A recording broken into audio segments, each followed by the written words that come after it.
Hello, my name is Ben, and I'm going to be talking to you about the laser processing of vacancy-interstitial pairs in diamond. The motivation behind this work is the development of a solid-state quantum technology. The solid-state approach has advantages over other approaches in the fact that we could get a high qubit density, which makes it scalable. Within the solid-state approaches, the nitrogen vacancy center in diamond has been identified as a viable candidate. This consists of a nearest neighbor nitrogen atom and vacancy within the lattice. It adds this energy structure into the band gap. Here we see a spin triplet ground state, a spin triplet excited state, and a spin singlet excited state. We can treat this as our two-level system and use microwave fields to control the state of the qubit. Laser processing has been shown to be a way to engineer high-quality NV centers by creating and diffusing vacancies within the diamond material. However, the mechanism behind how these form is not really fully understood, and so we aim to study this and get a fundamental knowledge of the light-matter interactions to understand how these processes work and optimize the techniques. Here we see an optical setup of a typical laser writing process. We have our femtosecond laser, which is focused through a high-NA objective into the material. We can also monitor fluorescence using a confocal microscope that's attached to the system. In order to understand the laser processing, we have undertaken an experimental and theoretical study of the light-matter interactions. Experimentally, we observed three regimes. If we focus a high pulse energy into the material, we see a phase change into graphite within the focal volume. At a lower pulse energy, we see single defect creation, that is the creation of vacancy-interstitial pairs, also known as Frenkel defects. And at the lowest pulse energies, we observe that the laser is unable to create more damage, but can diffuse defects around within the focal volume. Here on the right, we see the outcome from our experimental study. We send single pulses into the diamond at various pulse energies and measure the amount of damage that is created within the focal volume.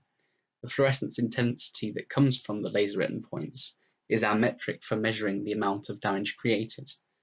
We see this is highly nonlinear, as this is plotted on a logarithmic scale, with a switch on at around 15 nanojoules, which then plateaus as we go to higher pulse energies. Our theoretical study involves the development of a set of partial differential equations of the laser interaction. We solve these numerically for different pulse energies to simulate the experimental results.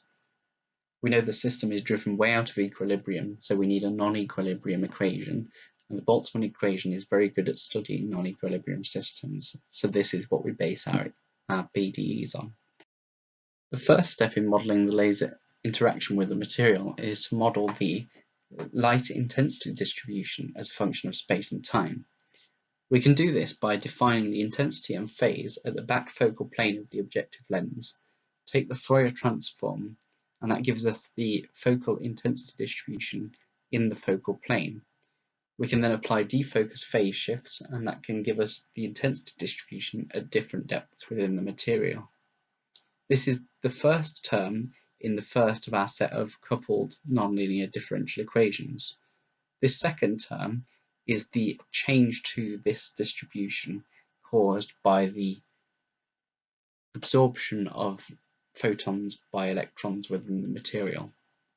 The light then interacts with the electrons within the material, promoting some of them across the band gap into the conduction band. This equation here keeps track of the density of electrons within the conduction band as a function of position, time, and energy. And this term here keeps track of the rate at which electrons are photoionized across the band gap. This is a highly nonlinear process due to the fact that the band gap is much greater than the photon energy. Therefore, electrons can only be promoted by the simultaneous absorption of many photons, known as multiphoton ionization, or the bending of the conduction band edge down such that the electrons can tunnel across the gap, known as Zener breakdown. This produces a highly non-equilibrium distribution of electrons within the conduction band, which is then spread out through collisions with phonons and other carriers. And collisions with electron-phonon-photon collisions are able to push the distribution further away from equilibrium. Electrons high up within the conduction band can then open up secondary ionization routes through giving their energy to a valence band electron, promoting it across the band gap. This can lead to an exponential growth in the density of carriers and is an efficient mechanism for generating carriers within the conduction band. The density of carriers can be reduced by recombination mechanisms such as Auger, Shockley-Reed-Hall, and radiative recombination, and also the electrons can be spread out through diffusion. An identical equation also exists which keeps track of the rate at which holes within the valence band change. The rate of photoionization across the band gap is often modelled using the set of Keldysh equations. This is often a good approximation, however for diamond we will show it is not a good approximation. The electron wave function can be represented by a superposition of all states within the valence and conduction bands. Light is then presented as a perturbation to this system, where using the length gauge and the long wavelength approximation, we can give this perturbation this form. The transition probability can then be evaluated by substituting this into the Schrödinger equation and evaluating it across all momenta. Here we see the canonical momentum gained by the field, the initial wave function, and the perturbation. And we see the initial momentum states, the ionization potential, and the Ponder motive energy. If we solve this for a flat band structure, it gives us the set of Keldysh equations. However, diamond has a very non-flat band structure, and this leads to different effects. A Monte Carlo approach to this integration over diamond band structure leads to a very different effect than the Keldysh equations.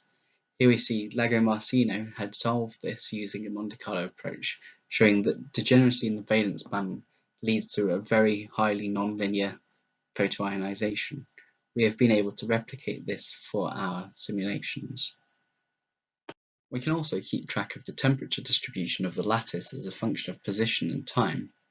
Electron phonon and hole phonon collisions act to cool down the carrier distributions, but heat up the lattice. And even though diamond has a high thermal conductivity, this occurs faster than the energy can be carried away. If the temperature goes above the melting point of diamond, it will reform as graphitic material. Graphitic material can also be created through a shift in the potential energy, leading to a non-thermal melting once you get to a very high carrier density. A Frenkel defect corresponds to an excited state within the lattice with an energy above a threshold. We hypothesize that the probability of creation is proportional to the rate of phonon collisions, and therefore proportional to the density of electrons and holes, and the scattering rates of these at different energies. We can add terms into the set of coupled equations and include a new coupled equation to keep track of the defect density. By numerically solving this system of equations for different pulse energies, we are able to simulate the experimental data. We can convert between the number of defects to a fluorescence intensity by multiplying by a constant in Y, and account for loss during focusing by multiplying by a constant in X. This then gives us this graph here on the right, where we can see good agreement between the experiment and the simulation. We start to see deviation at these higher pulse energies due to the fact that the diamond is graphitized at this point, and we have not taken into account the graphite band structure. The empirical parameters we have used for these simulations include the band structure, density of states, phonon collision rates, phonon energies, and refractive index of diamond. As we are keeping track of the density distribution as a function of position, we can make a prediction about the positional accuracy of this technique. Here we see simulated data of the distribution from a low pulse energy. As we can see, it looks roughly Gaussian with a full width half maximum of around 250 nanometers in depth and around 50 nanometers in radius. The positional accuracy of laser written locations was recently measured to be around 50 nanometers in XY and around 200 nanometers in depth, giving good agreement between the data and the experiment. I would like to thank you all for listening and look forward to your questions.